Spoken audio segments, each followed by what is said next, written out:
اعوذ باللہ من الشیطان الرجیم بسم اللہ الرحمن الرحیم اللہم صلی علی محمد و آل محمد۔ میرے تمام سننے اور دیکھنے والے مومنین اور مومنات کو میری طرف سے اور میرے چینل ناطق قرآن کی جانب سے السلام علیکم۔ آج اس موضوع کو لے کر آپ کے سامنے حاضر ہوا ہوں۔ بہت زیادہ تذکرے میں یہ آنے والا موضوع ہے جس کا بہت زیادہ ذکر کیا جاتا ہے اور بہت اس کے معاملات ہیں کہ کوئی بھی پرابلم ہے، کوئی بھی مسئلہ ہے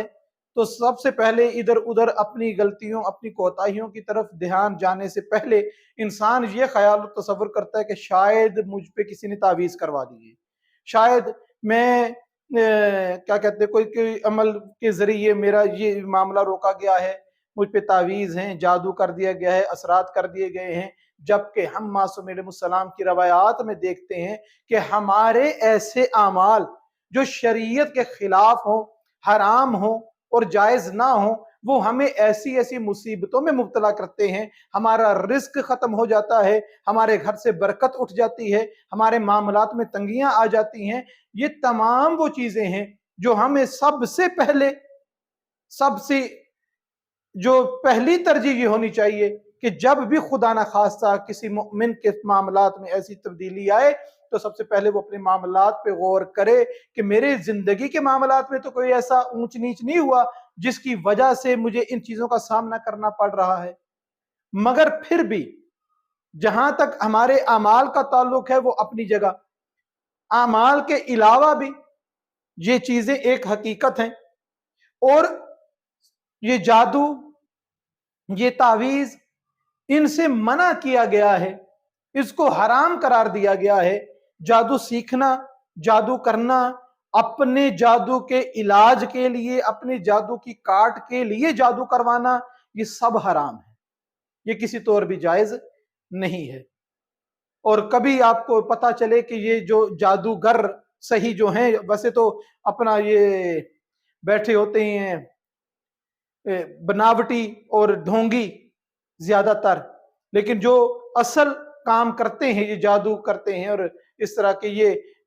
برے اعمال کرتے رہتے ہیں، اگر آپ کو پتا چلے کہ یہ کون کون سے اعمال انجام دیتے ہیں جس کی وجہ سے یہ ان کو طاقت ملتی ہے اور یہ اتنے طاقتور ہو جاتے ہیں کہ یہاں پہ تعویذ لکھتے ہیں، وہاں پہ معاملات ہو جاتے ہیں، اگر دیکھیں گے سنیں گے تو آپ کو اتنی نفرت ہوگی ان جادوگروں سے کہ آپ ان کے پاس نہ جائیں گے۔ چند ایک چیزیں آپ کو فقط بتانے کے لیے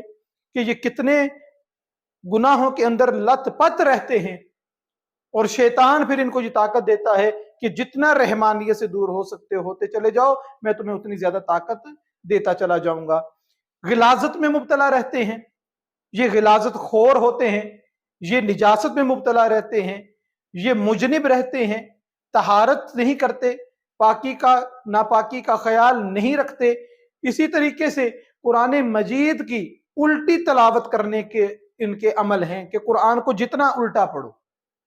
بسم اللہ الرحمن الرحیم کو الٹی تلاوت کرو، سورہ رحمان اور سورہ فلق کو الٹی تلاوت کرو، قرآن کو اپنے پیروں کے تلے لکھو، قرآن کے اوراق کو نعوذ باللہ اپنے جوتی کے نیچے، اپنے پیروں کے نیچے باندھ کے واش روم میں بیت الخلاء میں جاؤ۔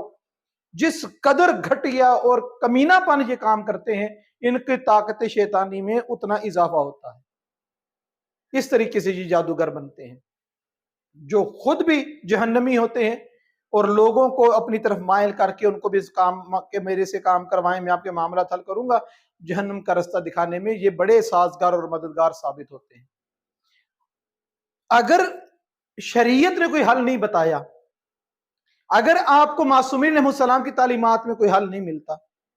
پھر آپ ادھر ادھر بھٹکیں کہ آپ کیا کریں، مجھ پہ کوئی اثرات ہیں، کوئی مسئلہ ہے، کوئی تعویذ ہے، کوئی